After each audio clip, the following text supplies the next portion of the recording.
На следующее утро, проснувшись в городе Скарду, мы смогли насладиться вот таким классным видом с балкона нашего отеля. После засушливых и выжженных солнцем пейзажей, которые мы наблюдали из окна машины все предыдущие сутки, наличие столь буйной растительности в саду отеля нас очень обрадовало. До Скарду мы добрались поздно ночью, и в итоге весь переезд занял у нас бесконечные 28 часов. По прибытию мы заселились в отеле с громким названием К2. И хоть по местным меркам его цена была совсем не дешевой, но оно того однозначно стоило. Уютный двор, очень вкусная еда, относительно шустрый интернет, горячий душ и даже наличие личного музея, посвященному горе К2 и итальянской команде, которые впервые поднялись на эту гору в 1954 году. Само строительство и создание музея было полностью проспонсировано итальянским правительством в честь 50-летия успешного восхождения. Да и на самом деле можно смело сказать, что весь отель это сплошной музей. На стенах висят стенды, где собрана информация про множество прошедших экспедиций с фотографиями и автографами участников, которые останавливались в этом же отеле, их маршрутами, пожеланиями, приветами, ну и так далее. Мне даже удалось найти автограф Ханса Камерланда, Ванды Рудкевич, Рейнхольда Месснера и Ежи Кукучки. В общем, если вы решите провести незабываемый отпуск со своей семьей в Скарду, то я могу вам смело рекомендовать этот отель. Хотя, как по мне, так отель К2 это самая интересная и, наверное, единственная достопримечательность в этом городе. Блин, я прям чувствую себя пакистанской версией передачи «Ревизоры». И, кстати, за рекламу отеля мне ничего не платили, честное слово. В самом Скарду мы планировали пробыть 2 дня. За это время нам необходимо было получить какие-то бумажки, что-то типа временной регистрации, без которой мы бы не могли... в общем, ничего бы не могли. Купить 400 метров перильной веревки, газ, бензин, докупить недостающих продуктов, потом запаковать все это в баулы и сделать так, чтобы каждый баул был не тяжелее, чем 25 килограмм. Потому что носильщики нести что-либо тяжелее, чем 25 кило не захотят, а за каждый лишний килограмм нам придется доплачивать.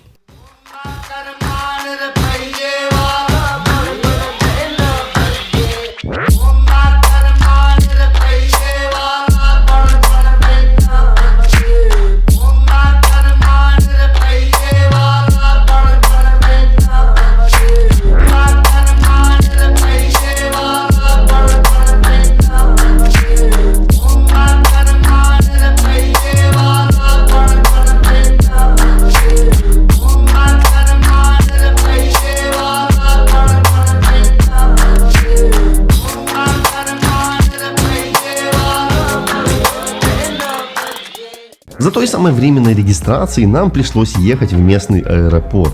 Хорошо, что в этом вопросе нам согласился помочь один из совладельцев нашего отеля, и все переговоры с местными бюрократами он взял на себя. По дороге мы выслушали бесконечное количество предупреждений насчет того, что пока мы находимся в Пакистане, самой большой нашей жизненной ценностью должна быть та самая бумажка.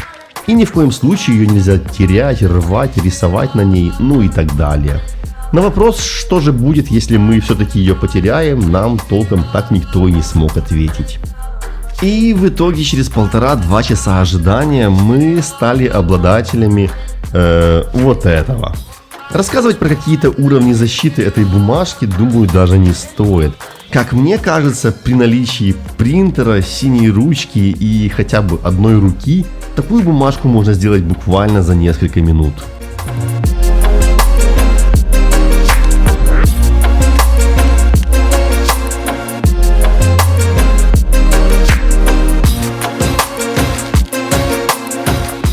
Следующую же часть дня мы потратили на то, что бродили по пыльному рынку, докупая все необходимое и свирепо торгуясь за каждую рупию. Все наши покупки заключались в тех вещах, которые было абсолютно бессмысленно везти из Киева, и можно было со стопроцентной гарантией купить уже на месте. Это типа батарейки, влажные салфетки, зубные пасты, чеснок, лук, имбирь, соль, сахар, ну и так далее. Единственное, что нам не удалось найти, как бы мы ни старались, это кремниевые зажигалки. Везде продавались только пьезовые. Но, как показывает опыт, выше 4000 метров пьезовые зажигалки просто перестают работать. Поэтому нам ничего не оставалось делать, как закупиться спичками. Несколько зажигалок с пьезоэлементом мы все-таки купили, чисто для эксперимента, но, как и ожидалось, чуда не случилось. В базовом лагере ни одна из них уже не работала.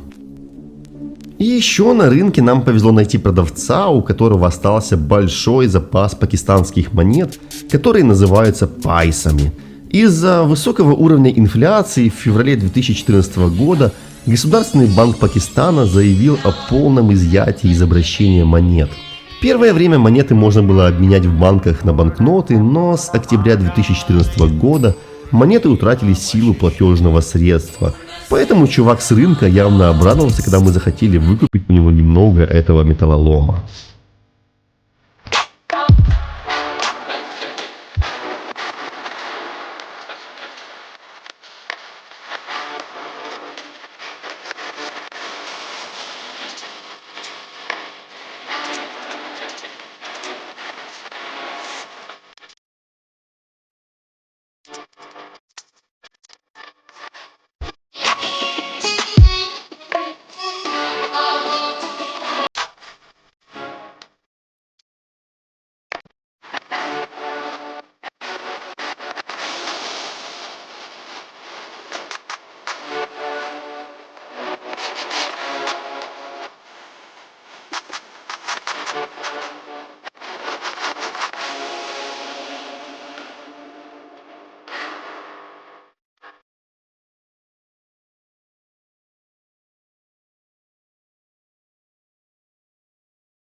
Следующий день мы начали с того, что пошли закупаться местным бензином.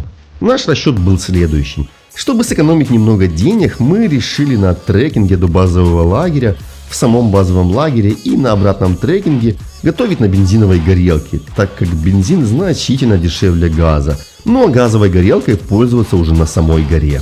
В итоге мы купили 12 литров бензина, которого нам должно было хватить на весь этот период, и стоило это всего лишь $9.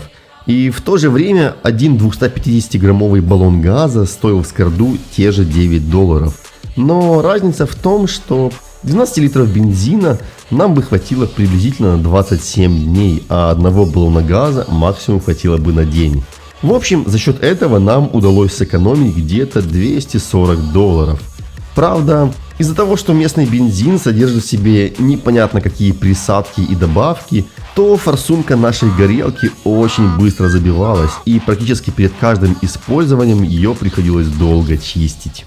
И еще одна немаловажная покупка, которую нам предстояло совершить, это покупка перильных веревок. Вообще в Пакистане во время восхождения по классическим маршрутам правилом хорошего тона считается, когда каждая приезжающая экспедиция привозит с собой определенное количество веревок, после чего уже общими усилиями всех тех экспедиций, которые находятся в базовом лагере, эти веревки развешиваются по маршруту восхождения. Конечно же, встречаются и хитрожопые альпинисты, которые не привозят с собой веревки и не принимают участие в их провешивании, а лишь отсиживаются в базовом лагере в ожидании, когда вся работа на горе будет сделана. Но, к счастью, таких меньшинство. В Скарду выбор веревок оказался не особо богатым, поэтому наш выбор пал на крученную полипропиленовую веревку диаметром 9 мм.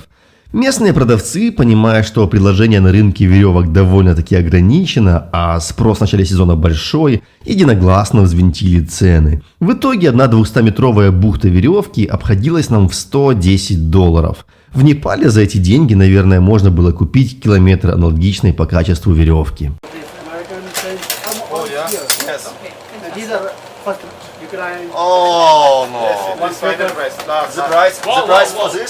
Was 500. Yes. 2 hours ago the price was 500. Okay. What's the price for this? 700. No. Why say to me 500? Really. I know. Say to me 500. My friend. 400 it's good price. I 500 it's usual price. I know 400 this. it's price with discount for us. When I come here, nobody here. No. After, And now after I'm come here, a lot okay, of customers here in your shop. very busy here. Usual price for this 500. No. Yes. In all another shops the price 500. Really say to me 500, really. Okay, 500. This price is only for you guys. Okay, Okay. No person. okay, No problem. okay. What's the price for one carabiner? But it's very old, you know. This is your last chance to sell this carabiner because it's very old, you know. Yeah, but it's not carabiner, it's garbage, it's nothing. It's your last chance to sell this, you know. What's the price for this?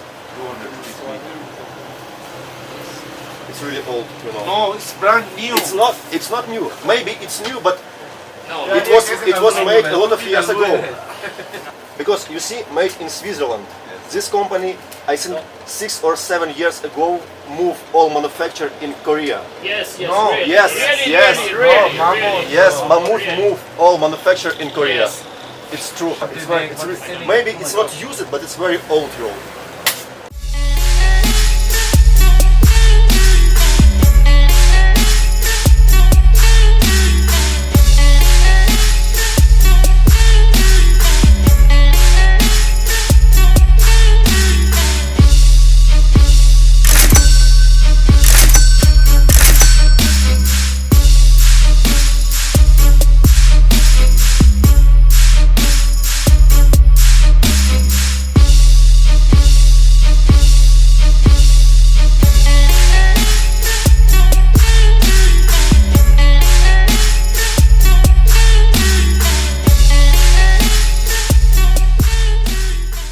В общем, время в Скарду шло своим размеренным чередом.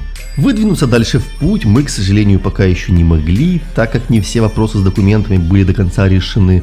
Поэтому все свободное время мы занимались тем, что запасались калориями в столовой нашего отеля и докупали на рынке какие-то, не очень нужные вещи, которые должны были скрасить наш быт в базовом лагере. Ну а когда нам с Серегой стало уже совсем скучно, мы от нечего делать даже решили перестирать все наши мешки, на которых планировали крепить перильные веревки на горе. В итоге, по прошествию 3 дней, проведенных в Скарду, мы все-таки вспомнили, с какой целью мы приехали в Пакистан. И наконец-то продолжили наш путь навстречу к горам. Рано утром за нами в отель приехали полноприводные джипы, которые должны были перевезти нас и весь наш багаж на 150 километров севернее от Скарду, а именно в поселок Асколя, который расположен в долине Шигар. Асколи — это крайняя точка цивилизации, от которой мы должны были начать 5-дневный трекинг через абсолютно незаселенные и дикие земли одного из самых красивых высокогорных районов Земли. Именно отсюда стартуют практически все экспедиции, в планах которых попробовать свои силы на 8000-никах Пакистана. Неважно, хотите вы зайти на К2, Broad Peak, Гашебрум 1 или Гашебрум 2, ваш путь будет лежать через этот поселок. Наш водитель по имени Абдул рассказывал, что буквально еще 20-25 лет назад никакой дороги, по которой могли бы проехать автомобили из Скарду до Асколя, не существовало. И все экспедиции начинали трекинг прямо из Скарду, и тем самым продлевая общее время и так довольно продолжительных экспедиций на 10-12 дней. Так что нам еще повезло.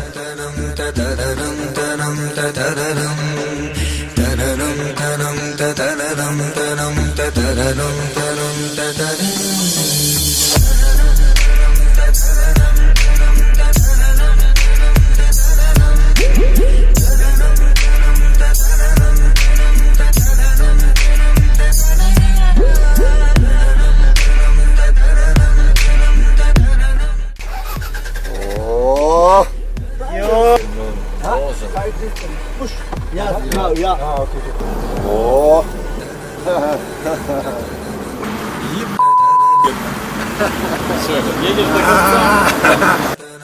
По дороге Миха Фомин договорился с нашим водителем, чтобы тот разрешил ему порулить джипом. Тот без особых уговоров и, как мне показалось, даже с какой-то скрытой радостью согласился. В итоге все абсолютно остались довольны. Водитель на расслабоне смотрел в окно, в то время как за него делали его работу, и тем не менее ему все равно капала его законная зарплата. Миха же в свою очередь был доволен порулить полноприводным джипом в столь необычном месте. Ну а мы, пассажиры, тоже были довольны, так как Миха ехал все-таки медленнее, чем матерый водитель, привыкший к особенностям пакистанских дорог, и нам было как-то поспокойней. Хотя спустя час-полтора Фомин уже полностью освоился и не особо уступал Абдуле в скорости езды.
В итоге, спустя 7 часов, без особых приключений и происшествий, мы добрались до поселка Асколя, который был заполнен суетливыми альпинистами из разных стран и которые, как и мы, уже находились в предвкушении нового пешеходного этапа пути и скорой встречи с большими горами.